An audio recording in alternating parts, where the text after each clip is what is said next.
Delhi police ने बांग्लादेशियों को अवैध रूप से बसाने वाले एक बड़े रैकेट का पर्दाफाश किया है। मामले में 11 लोगों को गिरफ्तार भी किया गया है।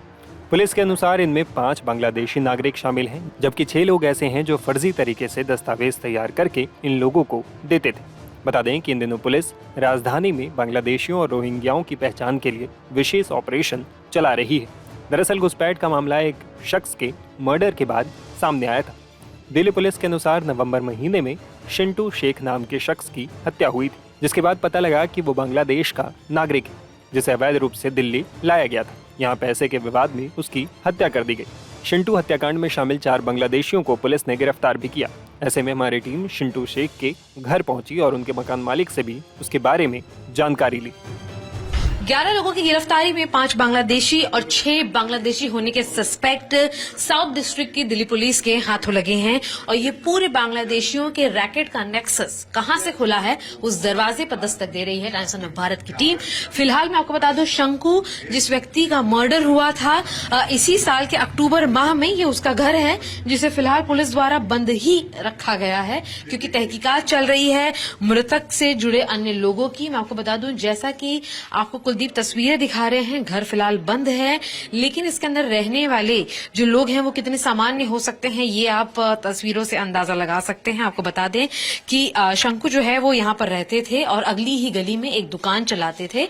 अपनी वाइफ रिहाना के साथ यहाँ पर रहते थे और दोनों मियां बीवी मिलकर एक दुकान चलाते थे। और उस दुकान के अंदर जो लोग उन्होंने हायर कर रखे थे सहयोगी के तौर पर, वो कौन थे इस बात की अज्ञातता जो है वो उसका पुलिस से खुलासा किया।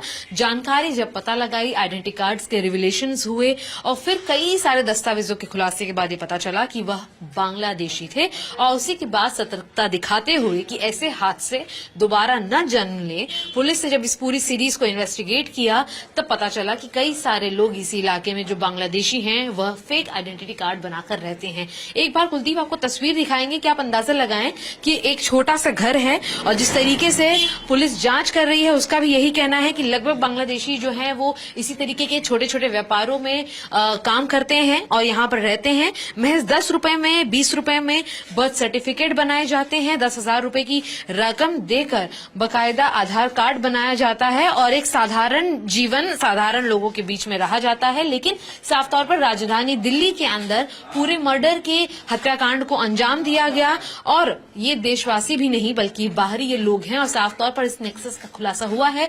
फिलहाल पुलिस हर दरवाजे पर दस्तक देकर जानकारी निकालने की कोशिश करी कि आखिर और कितने बांग्लादेशी इन लोगों से आपस में जुड़े हुए हैं जिससे कि इस पूरे नेक्सस का खुलासा हो सके। सर, आखिरी बात आपकी कब हुई थी? आपके टेनेंट से क्या बातचीत हुई थी? आखिरी बात मेरी 5-6 बजे शाम में 19 अक्टूबर को और 20 अक्टूबर को दोनों दिन शाम में बात हुई। क्योंकि सेंट्रू शेख का किराया पूरा होता था 15 तारीख को, तो वो 18 तक भेज देता था पैसा।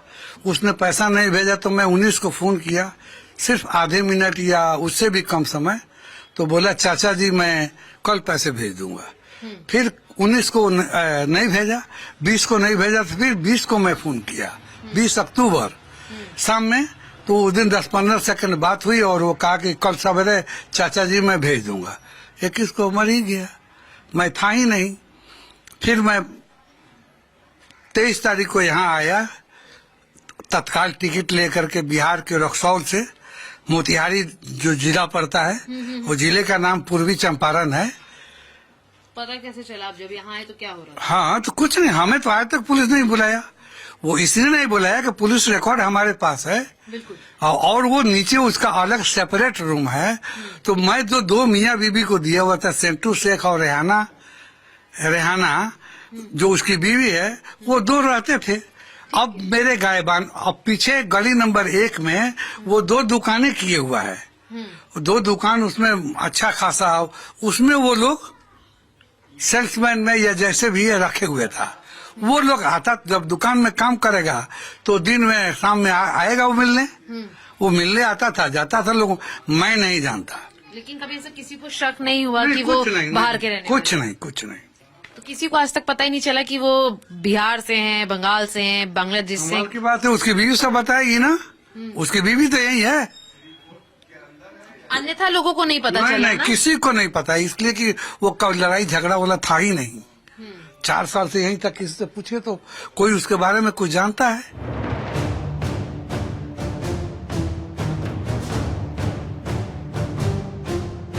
दिल्ली में अवैध रूप से रह रहे बांग्लादेशियों के खिलाफ लगातार दिल्ली पुलिस की ड्राइव चल रही है। आज भी दिल्ली के कालिंदी कुंज इलाके के किशन कुंज इलाके में पुलिस पहुंची है और यहां पर जो अवैध रूप से बस्तियां बसी हुई हैं वहां पे लोगों की जांच की जा रही है। और आप देख सकते हैं किस तरीके से यहां पर एक एक का डॉक्यूमेंट जो है वो चेक किए जा रहे हैं। खुद थाने के जो स्टाफ है वो यहाँ पे पहुंचा हुआ है। इसके अलावा पैरामिलिट्री फोर्सेज के जवान भी यहाँ पे आप देखेंगे जो यहाँ पहुंचे हैं। लगातार इस तरीके की मुहिम पूरे दिल्ली में चल रही है। दिल्ली के अलग अलग डिस्ट्रिक्ट में इस तरीके की मुहिम देखने को मिल रही है। खासकर जो अवैध कॉलोनी है जहाँ पे जो लोग रह रहे हैं उनके डॉक्यूमेंट्स को चेक किया जा रहा है।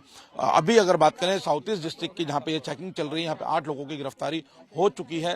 एक अफगानी और एक तंजानियन नागरिक को पकड़ा है जिनके वीजा एक्सपायर हो गए थे। इसके अलावा 30 लोगों को यहाँ पे आइडेंटिफाई किया गया है जिनके डॉक्यूमेंट्स को चेक कराया जा रहा है। रीचेक इन डॉक्यूमेंट्स कराए जा रहे हैं कि डॉक्यूमेंट्स कहां से बने हैं और किस तरीके से डॉक्यूमेंट्स बने हैं। और इसी कवायद में दिल्ली पुलिस की जो अलग अलग डिस्ट्रिक्ट है वहां पे गिरफ्तारी का आंकड़ा लगातार बढ़ रहा है और करीब 1500 से ज्यादा लोगों को अभी सस्पेक्ट किया गया है कि वो इस तरीके से अवैध डॉक्यूमेंट्स के आधार पर दिल्ली में रह रहे थे। और आप देख सकते हैं जो ड्राइव है वो लगातार जारी है। तस्वीरें सामने है किस तरीके से खुद दिल्ली पुलिस की एक बड़ी टीम जो है वो इन इलाकों में पहुंच रही है और लगातार इस ड्राइव को आगे बढ़ाया जा रहा है क्योंकि दिल्ली के एलजी ने सख्त आदेश दिए हैं दिल्ली पुलिस को कि दिल्ली में रह रहे बांग्लादेशियों की पहचान की जाए और इनको यहां से डिपोर्ट किया जाए और जो संदिग्ध हैं उनके डॉक्यूमेंट्स लिए जाएं, उन डॉक्यूमेंट्स को वेरीफाई किया जाए, ट्रैवल चार्ट बनाया जाए कि ये लोग कहां से यहां पर पहुंचे हैं, दिल्ली से पहले कहां रह रहे थे, कहां इनके डॉक्यूमेंट्स बने हैं और उसके बाद एक पूरी डाटा को पूरा कॉपी उसको एक पूरी डिटेल्स लिखकर आगे फॉरवर्ड किया जाए। तो फिलहाल जो ड्राइव है लगातार चल रही है। जो लोग हैं जिनके डॉक्यूमेंट्स हैं वेरीफाई हो रहे हैं, अगर इनसे बात करें, क्या नाम है आपका? ये हमारा वोटर आई कार्ड से बना है। क्या नाम है आपका? मुक्तदिर अली। कहाँ के रहने वाले हैं आप? असम। असम बोलने आती है आपको? असमी आती है बोलनी? आसामी आते हैं, थोड़ा थोड़ा आती है। बचपन से यहीं पे हूँ ना, 10 साल से यहीं पे हूँ, दिल्ली पे हूँ। 10 साल से यहीं पे हैं आप।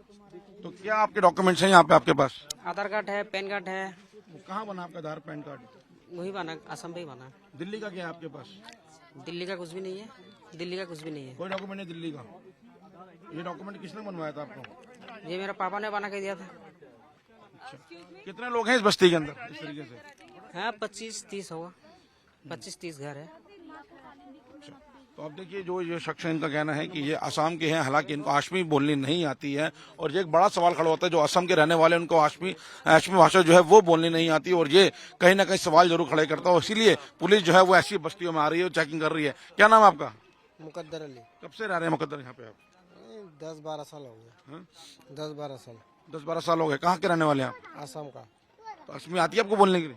हाँ वही असम की भाषा आता है। आती है।